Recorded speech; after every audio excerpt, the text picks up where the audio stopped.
ഇന്നത്തെ അതിഥി ഡോക്ടർ വയല വാസുദേവൻ പിള്ള, നാടകകൃത്ത്, English professor, Thrissur school of ഡ്രാമയുടെ മുൻ ഡയറക്ടർ, ഗാന്ധിയൻ ചിന്തകൻ, സാമൂഹ്യ പ്രവർത്തകൻ എന്നീ നിലകളിൽ പരക്കെ അറിയപ്പെടുന്ന വ്യക്തി. നാടക പ്രവർത്തനത്തിന് വേണ്ടി ജീവിതം ഒഴിഞ്ഞുവച്ച ഒരു നാടക പ്രേമിയെന്ന് വേണമെങ്കിൽ അദ്ദേഹത്തെ വിശേഷിപ്പിക്കാം.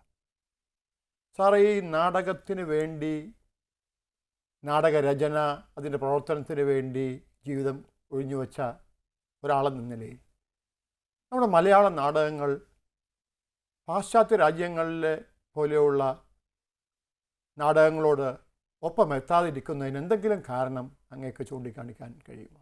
അങ്ങനെ പാശ്ചാത്യ നാടകങ്ങളോടൊപ്പം നമുക്ക് ഒറ്റ ശബ്ദത്തിൽ പറയാനാവില്ല. പാശ്ചാത്യം എന്ന് പറയുമ്പം തന്നെ ചില രാജ്യങ്ങളിലെ ചില കാലഘട്ടങ്ങളിലെ നാടകങ്ങൾ വളരെ ഉയർന്ന മാനദണ്ഡം പുലർത്തിയവയായിരുന്നു. ഇപ്പോൾ യവന നാടകങ്ങളൊക്കെ 2500 കൊല്ലത്തിന് മുമ്പ് ഉണ്ടാക്കിയ ഒരു ആഴമോ ഉയർച്ചയോ പിന്നീട് വന്ന നാടകങ്ങൾ ഉണ്ടാക്കിയില്ല. പിന്നെ ഏകദേശം 2000 കൊല്ലം കഴിഞ്ഞിട്ട് ഒരു ഷേക്സ്പിയർ ഉണ്ടായുള്ളൂ വേറൊരു നാട്ടിൽ. അപ്പോൾ ഇടയ്ക്ക് ഒരു ലീൻ പീരീഡ് ഉണ്ട്. ഷേക്സ്പിയർ ഉണ്ടായിട്ടും അവിടെ പിന്നെ 18-ാം നൂറ്റാണ്ടിലൊന്നും ഉണ്ടായില്ല ഇംഗ്ലണ്ടിൽ. 19-ാം നൂറ്റാണ്ടിലും കുറവാണ്.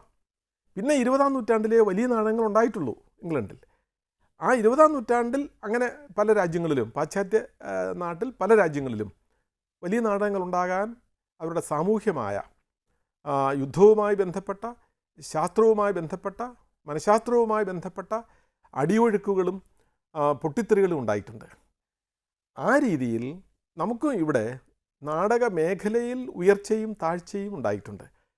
ഉയർച്ച ഉണ്ടായതൊക്കെ ഒരു പക്ഷേ നമ്മൾ പാശ്ചാത്യമെന്ന് താരതമ്യപ്പെടുത്തണ്ട. പാശ്ചാത്യം താരതമ്യപ്പെടുത്തിയാൽ ഇന്ത്യയെ മുഴുവൻ എടുക്കണം. കേരളം മാത്രം എടുത്താലും ശരിയാവില്ല. ഇന്ത്യയെ മുഴുവൻ എടുത്താൽ നമ്മുടെ ആദ്യകാലത്തെ ഭാസനും കാളിദാസനും ഭവഭൂതിയും ആ ഒരു വലിയ തലമുറ, പിന്നീട് ഇങ്ങോട്ട് വന്ന് ടാഗോറിൻ്റെ കാലം. അപ്പോൾ ഉയർച്ചകളുണ്ട് നമുക്ക്. മലയാള നാടകവേദി ഇപ്പോൾ ഒരു തളർന്ന ഘട്ടത്തിലാണെന്ന് അങ്ങ് കരുതുന്നുണ്ടോ? അങ്ങനെ ഞാൻ കരുതുന്നില്ല. അതേസമയത്ത് ആ ചോദ്യത്തെ ഞാൻ മാനിക്കുന്നു. കാരണം നാടകവേദി വളരെ സജീവമാണിപ്പോൾ. അതിൻ്റെ ഒരു ഘടകം നാടകരചന അത്ര ഒരു തളിരണിഞ്ഞ ഭാവത്തിലല്ലെങ്കിൽ പോലും അതിന് കാരണം ഒരുപക്ഷെ മഹാസംഭവങ്ങളുടെ അഭാവമോ വലിയ മനസ്സുകളുടെ ഒരു അഭാവമോ ഒക്കെ ആവാം. നമ്മൾ CJ-യുടെ തലത്തിലൊരു നാടകം, CN ശ്രീകണ്ഠൻ നായരുടെ ഡയമെൻഷനിലുള്ള ഒരു നാടകം വരാത്തതിന് കാരണം അങ്ങനെ ആവാം. മലയാളികൾ പൊതുവെ നാടകത്തോട് കാണിച്ചിരുന്ന പ്രതിപത്തി ഇപ്പോൾ കാണിക്കുന്നില്ല എന്നുള്ളൊരു കാരണം, നാടകങ്ങൾ പലപ്പോഴും ഉത്സവ പറമ്പുകളിലേക്ക് മറ്റുമായി ഒതുങ്ങിപ്പോകുന്നു. എന്താണ് സമൂഹത്തിലെ ഇടത്തരക്കാരായ ആളുകൾക്ക് നാടകത്തോട് ഒരു ചെറിയ വിരക്തിയെങ്കിലും ഉണ്ടാകാൻ കാരണം? അതിനോട് എനിക്ക് അഭിപ്രായ വ്യത്യാസമുണ്ട്. അങ്ങനെ ഒരു വിരക്തി ഉണ്ടായിട്ടില്ല. കാരണം ഞാൻ വർഷങ്ങളായിട്ട് നാടകത്തിൽ പൂർണ്ണമായി നിൽക്കുന്ന ഒരാളാണ്. നാടകം കളിക്കുമ്പോൾ കാണാൻ ആളുണ്ട്. അത് നിങ്ങൾ ചെറിയ സദസ്സിനെ ലക്ഷ്യമാക്കിയാലും വലിയ സദസ്സിനെ ലക്ഷ്യമാക്കിയാലും ഉദ്ദേശിക്കുന്ന ഫലം കിട്ടുന്നു. എൻ്റെ നാട്ടുമ്പുറത്ത് വയലായിൽ നാടകം കളിച്ചപ്പോഴും, അത് കഴിഞ്ഞ് മാറിവേനസ് കോളേജിൽ തിരുവനന്തപുരത്ത് കളിച്ചപ്പോഴും, പിന്നെ കുറേ കൂടി ഔദ്യോഗികമായി മുഴുവൻ സമയം പ്രൊഫഷണലായി സ്കൂൾ ഓഫ് ഡ്രാമയിലെ പ്രവർത്തനങ്ങളിൽ മുഴുകിയപ്പോഴും ഇതേ അനുഭവം ഉണ്ടായി. ഇന്ന് തൃശ്ശൂർ എനിക്ക് കൂടുതൽ സമയം കിട്ടുന്നു. കേരളം മുഴുവൻ ഓടി നടക്കുന്നു. നാടകം കളിക്കുന്നിടത്ത് കാണാൻ ആളുണ്ട്. ഇടത്തരക്കാരും മറ്റു മേഖലകളിലുള്ളവരുമുണ്ട്. മറിച്ച് ഇപ്പോൾ ഒരു കാലത്തൊരു പക്ഷേ ഇതൊക്കെ പറയുമ്പോൾ ആളുകളുടെ മനസ്സിൽ KPIC പോലെയുള്ളവരുടെ ഒരു സമ്പുഷ്ടമായ കാലമാവാം. അവർ പ്രത്യേകമായ സാമൂഹ്യ വിഷയങ്ങളെടുത്ത് അവതരിപ്പിച്ച് ജനങ്ങളിലേക്ക് എത്തുകയായിരുന്നു. ഇന്ന് അത്തരം വിഷയങ്ങൾക്ക് അല്ല പ്രാധാന്യം, കുറേ കൂടെ സങ്കീർണമായ മാനസികാവസ്ഥയ്ക്കാണ്. അങ്ങനെയുള്ള നാടകങ്ങൾ ഉണ്ടാവുമെന്നുള്ളതിന് തർക്കവുമില്ല. അല്ല, സാറിൻ്റെ പല നാടകങ്ങളും കേരളത്തിൽ വിവിധ പുരസ്കാരങ്ങൾ നേടിയ നാടകങ്ങളാണ്. സാഹിത്യ അക്കാദമിയുടെ പുരസ്കാരം, മറ്റു സംസ്ഥാന ഗവൺമെൻറ്റിൻ്റെ മറ്റു പുരസ്കാരങ്ങൾ നേടിയ നാടകങ്ങൾ, ഏറെ ഇടങ്ങളിൽ അരങ്ങേറിയ നാടകങ്ങൾ. പക്ഷേ എഴുതാത്തൊരു നാടകത്തിന് വേണ്ടി ശിക്ഷ അനുഭവിച്ചൊരു നാടകകൃത്ത് താങ്കളെപ്പോലെ ലോകത്തിൽ തന്നെ ഉണ്ടായി കാണുമോ? അതും ഒരു ഭാഗ്യമാണ്. ഈ എഴുതിയതിന് കിട്ടുന്ന അംഗീകാരം പോലെയാണ് എഴുതാൻ എഴുതാതെ പോയ ഒന്നിന് കിട്ടുന്ന പിന്നെ എന്താ ശകാരങ്ങളും. നാടക പ്രേമികളല്ലാത്തവർക്കിടയിലും വലിയ വാർത്തയും വിവാദവുമായി മാറിയതാണ് ശവന്തീനികൾ എന്ന സാർ എഴുതിയ നാടകം. എന്തായിരുന്നു ആ നാടകം? എന്തായിരുന്നു അതിൽ സാറിൻ്റെ ഒരു പങ്കാളിത്തം?